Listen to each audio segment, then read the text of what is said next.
Hello students, जैसा कि आज हम new chapter 15 biodiversity and conservation start करने जा रहे हैं। बायोडाइवर्सिटी क्या होती है? बायोडाइवर्सिटी जैसे कि हम देखते हैं कि हमारे अर्थ पे अलग अलग रीजन में अलग अलग स्पीशीज़ के जो है एनिमल्स प्रेजेंट रहते हैं। एनिमल्स और प्लांट्स अलग अलग स्पीशीज़ के प्रेजेंट रहते हैं, उसे कहा जाता है biodiversity.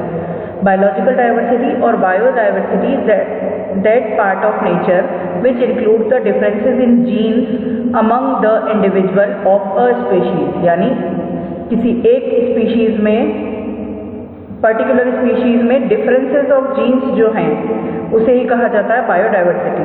The variety and richness of all the plant and animal species at different scale in space, locally in a region, in the country and the world, and the various types of ecosystem both terrestrial and aquatic with a defined area। यानी अलग अलग ecosystem में अलग अलग type की species होती है, अलग अलग कंट्री में अलग अलग टाइप की स्पीशीज होती है। तो वो सारा जो टोटल अर्थ पे अगर हम काउंट करते हैं तो वो क्या कहलाएगा? बायोडाइवर्सिटी। यानी अलग अलग टाइप की जो है वो स्पीशीज का प्रेजेंट होना। The word biodiversity originates from the Greek word bios। bios means आप जानते हैं क्या होता है? life, and Latin word diversity, variety or difference। The whole word biodiversity generally therefore means variety of life। यानी अलग अलग टाइप की जो लाइफ है उसकी वेराइटीज क्या कहलाती है? बायोडाइवर्सिटी।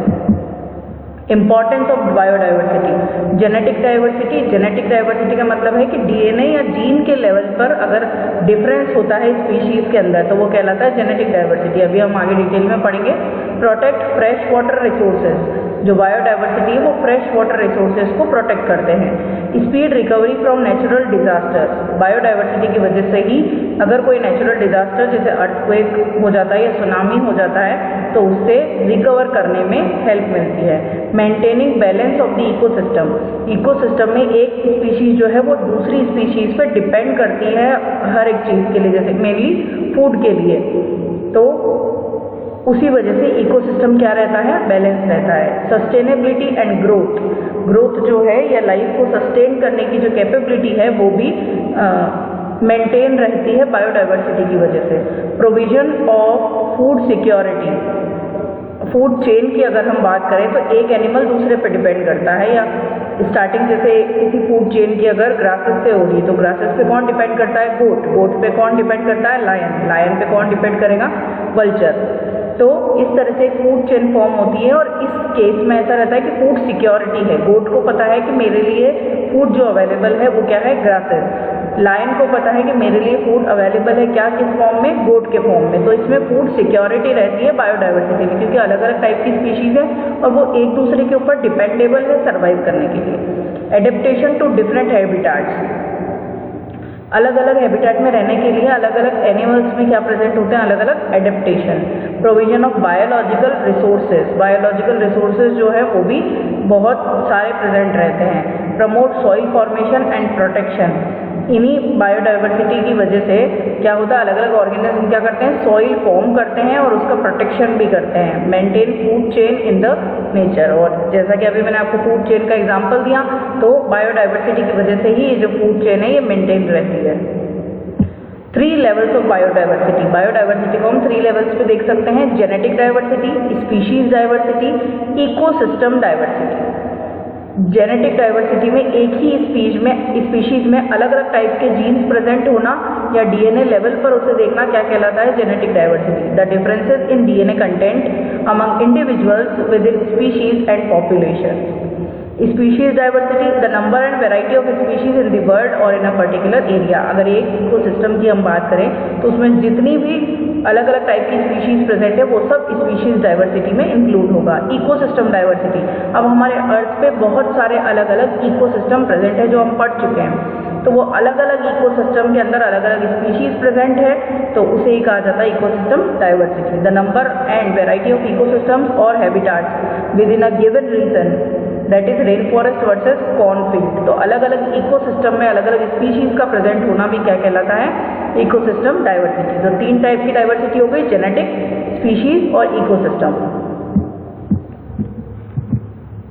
अब हम पढ़ रहे हैं next topic biodiversity on earth. अब हम देखेंगे कि अर्थ पे किस टाइप की बायोडाइवर्सिटी प्रेजेंट होती है। India is known for its rich heritage of biodiversity. India इसी चीज़ के लिए जाना जाता है कि यहाँ पर बहुत ज़्यादा रिच बायोडाइवर्सिटी प्रेजेंट है। India is one of the 17 mega diverse countries in the world. 17 mega diverse countries जो है वर्ल्ड की, उनमें से एक क्या है? India. With only 2.4% of the world area, यानी इंडिया का जो एरिया है वर्ल्ड में वो कितना है? 2.4%। India account for 7 to 8% of the world recorded plant and animal species. पूरे वर्ल्ड में जितनी भी प्लांट और एनिमल स्पीशीज प्रेजेंट है उनमें से सिर्फ 7 to 8% ही कहाँ प्रेजेंट है? इंडिया में। लेकिन अकॉर्डिंग टू डाइवर्सिटी देखें तो यहाँ बहुत सारी टाइप ऑफ स्पीशीज जो है वो प्रेजेंट रहती है। India 10 biogeographical zones possesses an exemplary diversity of ecological habitats like alpine forest, grassland, wetland, coastal and marine ecosystem and desert ecosystem। अलग अलग इकोसिस्टम और अलग अलग हैबिटाट्स की प्रेजेंस की वजह से यहाँ डाइवर्सिटी में भी क्या है? Difference. Amongst the existing biota 91,307 species of the animals, of which 2,557 protista, 12,470 general invertebrates, 69,903 arthropods, 4,994 vertebrates, 45,500 species of the plants as well as 5,650 microbial species have been documented in its 10 biogeographic region। यानी जो है 10 biogeographic regions के अंदर total कितने amount of species present है अलग अलग। India has 4 out of 34 global biodiversity hotspot, which is an indicator of high degree of endemism of species in India। About 5,150 plant species, 1,837 animal species are endemic in India, यानी specially यही present रहती है। India's biodiversity includes wild relatives of agriculture crop and domesticated animals. India की जो biodiversity है वो क्या है? एग्रीकल्चर क्रॉप से रिलेटेड है और डोमेस्टिकेटेड एनिमल्स की वजह से इतनी ज़्यादा है। इंडिया है 60 मेजर टाइप्स एंड 251 सब टाइप्स ऑफ फॉरेस्ट। जब इतने ज़्यादा अमाउंट में फॉरेस्ट होंगे तो इसी वजह से डाइवर्सिटी जो है वो भी बहुत ज़्यादा है। Indigenous medicine system utilize nearly 6,500 native plants for both human and animal health care. इसमें मेडिसिन सिस्टम भी हमारा बहुत अच्छा है, इसी वजह से जो प्लांट्स और एनिमल्स है उनकी केयर भी बहुत अच्छे से हो जाती है। India's diverse preponderance of native tribal and ethnic groups has contributed significantly in the conservation and diversification of the biodiversity। India में क्योंकि हम देखते हैं कोई रीजन जो है वो ट्राइबल रीजन है, कोई अर्बन रीजन है, कोई रूरल रीजन है, तो रीजन्स के अंदर भी यहाँ पे बहुत डाइवर्सिटी है और उसी की वजह से जो है बायोडाइवर्सिटी का कंजर्वेशन और डाइवर्सिफिकेशन बढ़ता जा रहा है। It's cultural and ethnic diversity includes over 550 tribal communities, 227 ethnic groups spread over 5,000 forest villages. India proudly upholds the tradition of nature conservation. Ethnic groups कितने सारे हैं? 227, 5,000 यहाँ पे फॉरेस्ट विलेजेस हैं, तो इसी वजह से जो है नेचर कंजर्वेशन करने में इंडिया बहुत ही आगे है। In 252 BC, the Emperor Ashoka established protected area for mammals, birds, fish and forests through a proclamation. Jim Corbett National Park, covering an area of 325 square kilometers, came into being as the India's first and world's third national park in 1936। Ashoka जो थे 252 BC में उन्होंने क्या किया था कि protected areas को establish किया था। किस किस के लिए? मैमल्स, बर्ड्स, फिशेज और फिशेस के लिए, ठीक है। तो उन्होंने क्या किया था? एक पर्टिकुलर एरिया डिसाइड कर दिया था सब एनिमल्स के रहने के लिए। ऐसे ही सबसे फर्स्ट जो इंडिया में जो फर्स्ट नेशनल पार्क बना वो कौन सा है? Jim Corbett national park.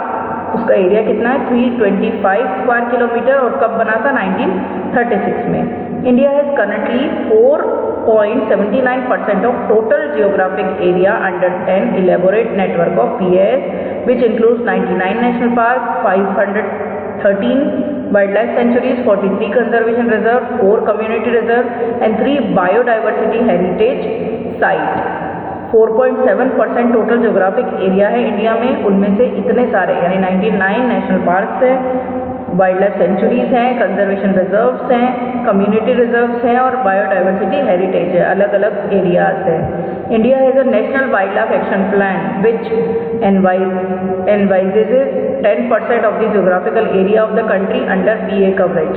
ये एक वाइल्ड लाइफ एक्शन प्लान चला था जिससे कि इंडिया का जो 10% एरिया है वो PA कवरेज के अंदर आ चुका है। PA कवरेज का मतलब एक पर्टिकुलर एरिया बना दिया है, किसके लिए? एनिमल्स के लिए, उन्हें कंजर्व करने के लिए। अभी पूरा जो है ग्लोबल बायोडाइवर्सिटी है, इसमें इनवर्टिब्रेट्स है अलग अलग टाइप्स के, वर्टिब्रेट्स है अलग अलग टाइप्स के और प्लांट्स है अलग अलग टाइप्स के। क्रस्टेशियन, मोलस्कर, इंसेक्ट सारे इनवर्टिब्रेट्स है। वर्टिब्रेट्स में fishes, mammals, birds, reptile, amphibian, ये आप जानते हो। प्लांट्स के अंदर मॉसेज है, फर्न्स, एलीज है, एंजियोस्पर्म है, लिचेंस है, एल्गी और फंजाई है। यानी ये सारी स्पीशीज डाइवर्सिटी बता रहे हैं। ये जो ग्राफ है वो कितने ज़्यादा अमाउंट में प्रेजेंट है। पैटर्न्स ऑफ बायोडाइवर्सिटी, अब हमें पढ़ना है next topic, pattern of biodiversity, यानी किस तरीके से जो बायोडाइवर्सिटी है वो हमारे वर्ल्ड में प्रेजेंट है। तो उसके लिए हमें सबसे पहले जो उसका पैटर्न है वो क्या है? Latitudinal gradient. लैटिट्यूडनल ग्रेडियंट या फिर लैटिट्यूडनल डाइवर्सिटी ग्रेडियंट एक ही बात है। Organism diversity tends to be the highest near the equator, यानी जो डाइवर्सिटी है सबसे ज़्यादा इक्वेटर के पास में प्रेजेंट रहती है। And diminishes as we move towards the pole, और जैसे जैसे हम पोल की तरफ मूव करेंगे वो कम होती जाती है। This pattern is called the latitudinal diversity gradient. Here biodiversity is quantified using species richness. Biodiversity को कैसे जो बायोडाइवर्सिटी को मेजर किया जाता है? तो स्पीशीज रिचनेस से, यानी कितनी ज़्यादा स्पीशीज जो है वो प्रेजेंट है किस किस रीजन में। ये आपका ग्लोब है, ये आपका इक्वेटर है। तो इक्वेटर से यहाँ पे इक्वेटर के आसपास के रीजन में बहुत ज़्यादा डाइवर्सिटी प्रेजेंट रहती है। बट जैसे ही हम इक्वेटर से पोल्स की साइड मूव करते हैं तो उसमें क्या होता है? डाइवर्सिटी लो होती जाती है ड्यू टू टेम्परेचर। ये आपका ग्लोब है, इसमें अलग अलग रीजन दे रखे हैं। जैसे ये क्या है? इक्वेटर। इक्वेटर के आसपास का जो जोन है वो क्या कहलाता है? Tropical zone. ट्रॉपिकल जोन के बाद में ट्रॉपिक ऑफ कैप्रिकॉर्न के पास वाला टेम्परेट जोन और ट्रॉपिक ऑफ कैंसर के पास वाला क्या कहलाता है? Temperate zone. और जो पोल के पास वाला रीजन है वो क्या कहलाता है? Arctic zone. अब इन्हीं के अकॉर्डिंग जो है हम डाइवर्सिटी को पढ़ेंगे। Latitudinal gradients demonstrate the decrease in species diversity as we move away from the equator towards the pole. जैसे ही हम इक्वेटर से पोल्स की तरफ मूव करते हैं तो डाइवर्सिटी जो है, स्पीशीज डाइवर्सिटी वो लो होती जाती है। A. Tropics. Latitudinal range of 23.5 degree north to 23.5 degree south, ये होता है tropical region. Harbour more species and temperate and polar areas, इसमें सबसे ज़्यादा जो है वो स्पीशीज डाइवर्सिटी प्रेजेंट होती है कंपैरेटिवली टेम्परेट और पोलर रीजन। ये वाला है ट्रॉपिकल जोन, ये इक्वेटर से लेकर ये 23 डिग्री 5 मिनट, और ये भी ये यहाँ से, ये पूरा जो एरिया है यहाँ से लेकर इस येलो लाइन तक, ये पूरा क्या कहलाता है? Tropical zone. यहाँ पे सबसे ज़्यादा क्या है? Species richness.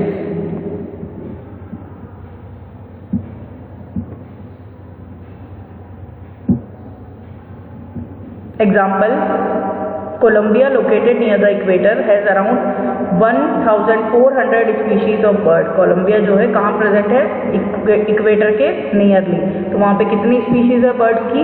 1400। While New York is 41 degree north has 105 species and Greenland 71 degree north has only 56 species. जैसे ही कोलंबिया क्या है? कहाँ? इक्वेटर के पास प्रेजेंट है, इसलिए इतनी सारी स्पीशीज है बर्ड्स की।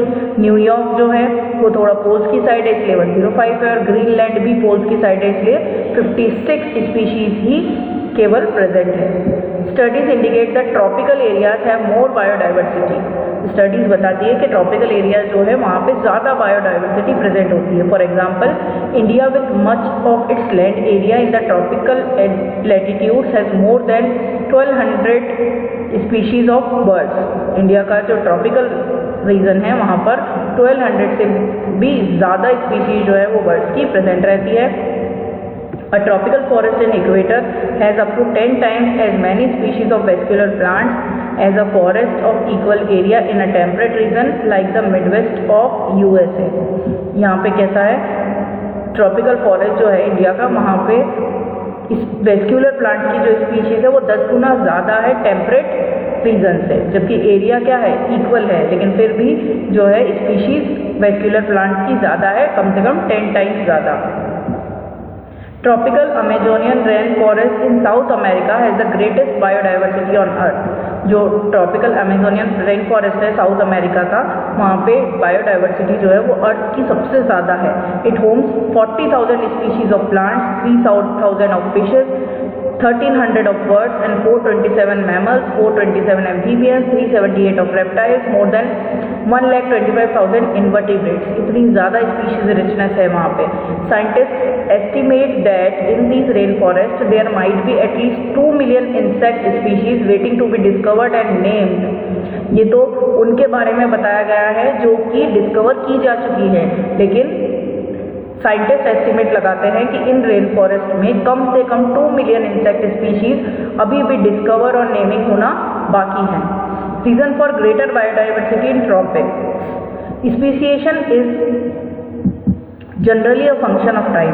The temperate region were subjected to frequent glaciation in the past, but the tropics have remained undisturbed and hence had evolved more species diversity। अब ट्रॉपिकल एरिया की अगर हम ट्रॉपिकल एरिया की ही हम बात कर रहे हैं तो यहाँ पे जो है वो स्पीशीज डाइवर्सिटी अपन ने पढ़ा कि बहुत ज़्यादा है, क्योंकि ये जो एरिया है उसके अंदर बिल्कुल भी जो है वो छेड़छाड़ नहीं हुई है। जैसा ये एरिया पहला था वैसा ही है, टेम्परेचर एकदम इसका कांस्टेंट रहता है। Tropical environment unlike temperates are less seasonal, यानी ये जो ट्रॉपिकल एनवायरनमेंट है ये है कैसा होता है, less seasonal, relatively more constant and predictable. अभी मैंने आपको बताया था प्रेडिक्टेबल होता है और कांस्टेंट होता है। Such constant environment promote niches specialisation and lead to a greater species diversity. और कांस्टेंट टेम्परेचर की वजह से यहाँ पर जो है वो स्पीशीज डाइवर्सिटी बहुत ज़्यादा है। More solar energy is available in tropics which contribute to higher productivity. This in turn might contribute indirectly to greater diversity. क्योंकि ट्रॉपिक जो है अपनी जो ये ट्रॉपिकल एरिया है वहाँ पर क्या है, ये ट्रॉपिकल एरिया इक्वेटर के पास में है, तो यहाँ पर जो है वो सनलाइट बहुत ज़्यादा रहती है, तो उसी वजह से जो है हायर प्रोडक्टिविटी है और इसी से जो है वहाँ पे डाइवर्सिटी भी बहुत ज़्यादा है। आज हम पढ़ेंगे इतना ही, बाकी का नेक्स्ट क्लास।